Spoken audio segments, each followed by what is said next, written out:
Ce Conseil national de la refondation a cet objectif. Il réunit les forces vives de la nation. Les trois assemblées prévues par notre Constitution ont été invitées. 2 d'entre elles sont représentées par leur présidente et leur président. Les forces politiques, les forces syndicales, patronales, les associations d'élus sur notre territoire et l'ensemble de celles et ceux qui représentent le monde associatif. Donc toutes celles et ceux qui font. Et l'objectif pour moi de ce Conseil national de la refondation, c'est d'abord, au fond, de bâtir du consensus sur la situation de la France et son avenir.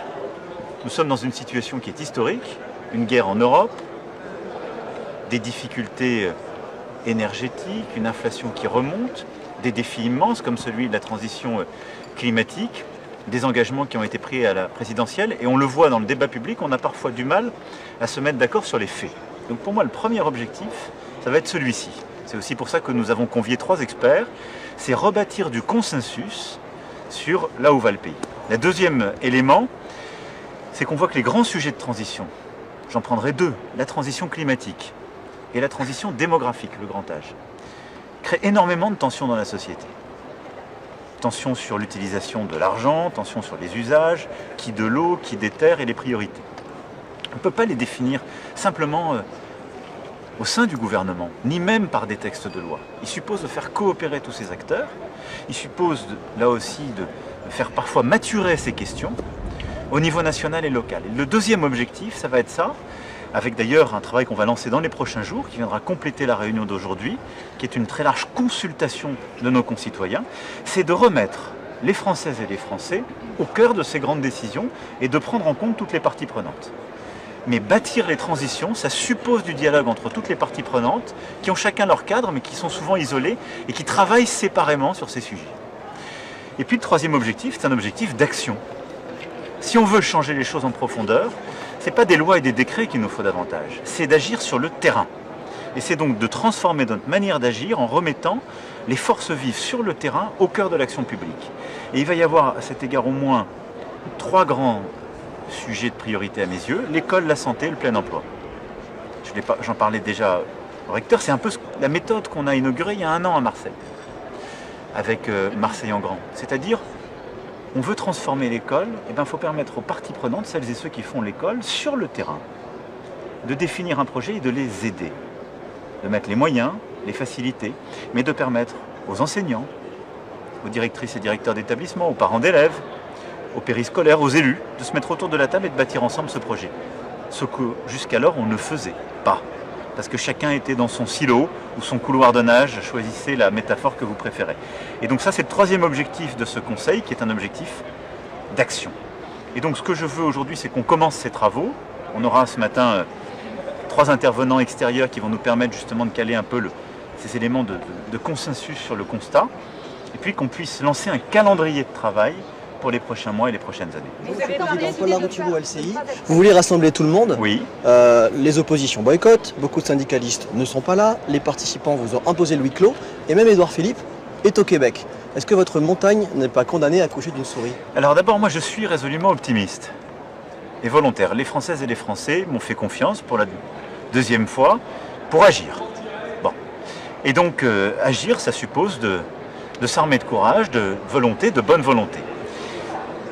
52 personnes représentant forces politiques, syndicales et élus ont été invitées, 40 sont là. Ben, les 12 qui ne sont pas là ont tort. Parce que quand on a un mandat pour représenter, parler, même venir dire qu'on n'est pas d'accord. Quand on n'est pas là, il ne faut pas après expliquer qu'on n'a pas été consulté, ou que c'est trop vertical, ou trop ceci, ou trop cela. Il y a une formule de bon sens qui dit que les absents ont toujours tort. Ça vaut pour aujourd'hui aussi. Et donc, mais les forces politiques sont représentées quand elles l'ont choisi, ce qui est le cas de la force politique qui préside. Il n'y a pas d'ambiguïté là-dessus. Et d'ailleurs, c'est pas toujours, c'est comme ça qu'on leur a écrit, les dirigeants de ces forces politiques. La force politique est représentée aujourd'hui par une maire. Donc, par contre, celles et ceux qui ont décidé de ne pas être là, c'est leur choix, je le respecte. La porte sera toujours ouverte. Et moi, je pense qu'il faut engager, avancer. Je constate néanmoins que toutes les associations d'élus sont présentes. Qu'une large majorité des syndicats représentatifs sont présents. Donc ceux qui ont fait le choix de ne pas venir, j'espère qu'ils reviendront parce qu'ils verront qu'on avance. Vous ne regrettez pas que ce soit à huis clos? Alors, je pense que la clé, c'est d'installer la confiance. J'ai laissé le choix. À partir du moment où il n'y avait pas de consensus sur l'ouverture des débats, je pense qu'on prenait le risque de faire quoi? Qu'il y ait des postures qui soient prises, que certaines ou certains soient mal à l'aise. Donc j'assume totalement ça pour que la confiance se crée. Après, là, on est avec les représentants nationaux. Je vous l'ai dit, les débats et surtout les coalitions d'action, on va les bâtir sur le terrain. Là, ce sera ouvert et puis on va ouvrir dès la semaine prochaine une consultation nationale très large qui sera en ligne, qui sera ouverte. Je souhaite qu'il y ait des débats sur le terrain qui puissent être en ligne, qui puissent être ouverts. Tout ça mérite de la transparence, de l'ouverture, c'est plutôt mon souhait. J'espère qu'on y viendra. Mais je respecte cette volonté de bâtir la confiance et le huis clos en était une des conditions. Est-ce que vous pouvez nous en dire plus sur cette consultation que vous annoncez là aujourd'hui? Ces mini-CNR locaux? Elle vient compléter ce qu'on fait là, c'est-à-dire qu'au fond, moi je veux remettre nos compatriotes au cœur des grands choix de la nation. Celles et ceux qui les représentent, chacune et chacun dans leur légitimité, sont là aujourd'hui. Il faut ensuite qu'on puisse décliner cela. Et donc qu'ils puissent s'exprimer sur ces grands choix, ces grandes transitions que j'évoquais. À côté de ça, sur l'école, la santé, le travail, plus tout ce qu'on définira dans les prochains mois, on va très vite lancer de l'action concrète. Là, ce n'est pas de la consultation. C'est qu'on va lancer de l'action concrète, comme on l'a fait à Marseille, où on va permettre aux parties prenantes de dire bâtissez le projet et on vous aide à le financer, à le mettre en œuvre. On vous redonne du sens, de la capacité à faire et à agir. C'est ce dont nos compatriotes, je crois, ont besoin, en tout cas ce qu'ils appellent de leur vœu. Il y a déjà eu le grand débat, il y a déjà eu la Convention citoyenne sur le climat pour créer de la déception. Qu'est-ce qui sera différent cette fois? D'abord, je ne partage pas votre point. Je pense qu'il faut constamment innover et regarder en face la demande démocratique qu'il y a. Nos compatriotes veulent être mieux associés, mieux participer, plus décidés. Et dans le même temps, ils s'abstiennent quand même de manière croissante, quelles que soient les élections. Et donc, je vais juste finir là-dessus de répondre. Moi, je pense que le grand débat a permis de faire émerger beaucoup de questions et nous a d'ailleurs conduit à prendre beaucoup de décisions.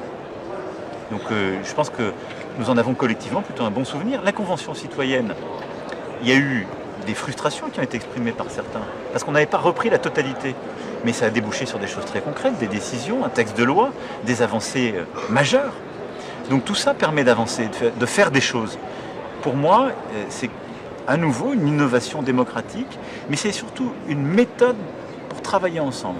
Les problèmes que nous avons à régler sont de plus en plus complexes et de plus en plus importants. Nous avons des institutions, des structures, mais elles sont en silos et séparées. Et on le voit bien, on a besoin de mettre tout le monde autour de la table. La transition climatique, si vous ne mettez pas les maires, les départements, les régions, l'Assemblée nationale et le Sénat, mais aussi les syndicats, le patronat, les forces associatives, on ne sait pas gérer cette grande transition, parce qu'elle est très complexe, elle a plein d'effets de bord. Donc je pense que c'est une méthode plus efficace. Monsieur le Président, Julien Chavannes, RFI, est-ce que votre nouvelle méthode prévoit l'organisation de référendums sur certains sujets? Je n'exclus rien. La Constitution prévoit pour le Président de la République la possibilité, dans un champ qui est défini par l'article 11, de porter des propositions, des textes au référendum. Si le processus que nous lançons aujourd'hui permet de découler sur cela, nous le ferons. Je prends cet exercice très au sérieux, c'est pour ça que je vais y passer la journée, mais surtout qu'il enclenche une série. Et vous le voyez bien, pour moi, ce Conseil de la refondation, il a une part nationale et il aura des déclinaisons locales. Et il a une part, si je puis dire, d'accouchement collectif, où on doit créer du consensus, où on doit essayer de rapprocher les positions et dire sur quoi on est d'accord et pas d'accord, on en a besoin. Et en même temps, une part d'action. C'est-à-dire qu'il y a des choses, dès les prochaines semaines, on va changer l'école, la santé, grâce à ces déclinaisons territoriales, en bâtissant ces feuilles de route. Donc oui, ça peut déboucher aussi sur des référendums. Monsieur le Président, le sujet de la fin de vie fera-t-il l'objet de discussions, d'échanges? Alors le sujet de la fin de vie, qui est un sujet de société majeur et un sujet éthique très profond, nous pouvons l'évoquer au CNR. L'objectif pour moi, c'est que tout peut être évoqué ici. Tout. Mais il y a un chemin qui a été pris et qui a été commencé avec le comité d'éthique qui va rendre ses travaux mardi prochain. J'aurai à ce moment-là l'occasion de m'exprimer. La démarche sur laquelle je me suis engagé lors de la campagne présidentielle est de lancer une convention citoyenne en propre, mais aussi de faire travailler toutes les forces politiques. Il y a une volonté des forces politiques à l'Assemblée comme au Sénat de se saisir de ce sujet. Et donc j'aurai l'occasion mardi prochain de dire la méthode et comment nous allons scander dans le temps ces travaux pour permettre justement à la société de prendre en compte les évolutions indispensables sur cet immense sujet. Rien n'est simple, mais je crois qu'il nous faut bouger pour plus d'humanité. Monsieur le Président, pardon. Ce serait une convention citoyenne, c'est la forme que vous avez retenue? Devant les Françaises et les Français. Non, pardon, vous parliez de transparence tout à l'heure. Oui. Olivier Véran, dans un livre, présente ses excuses et dit que vous vous êtes trompé sur les masques. Enfin, il dit nous nous sommes trompés. Est-ce que vous Je ne reprenez vais ça? pas faire des commentaires littéraires ce matin. Et nous sommes dans le haut travail et on avance sur l'actualité. J'aurais un dernier mot avant de retrouver les parties prenantes. C'est que nous sommes aujourd'hui à un an jour pour jour du début du mondial de rugby. On est à Marcoussis, qui est aussi le CNR, mais avec une autre signification à cet acronyme. Et je veux ici redire combien nous sommes derrière notre équipe de rugby, ce sport. Dans un an, jour pour jour, nous nous apprêterons, je l'espère, à continuer de débattre, de travailler, d'avancer pour le pays, mais aussi à affronter les All Blacks. Donc, je suis aux côtés de nos rugbymen et de l'ensemble des sportifs. Voilà, maintenant au travail. Merci beaucoup.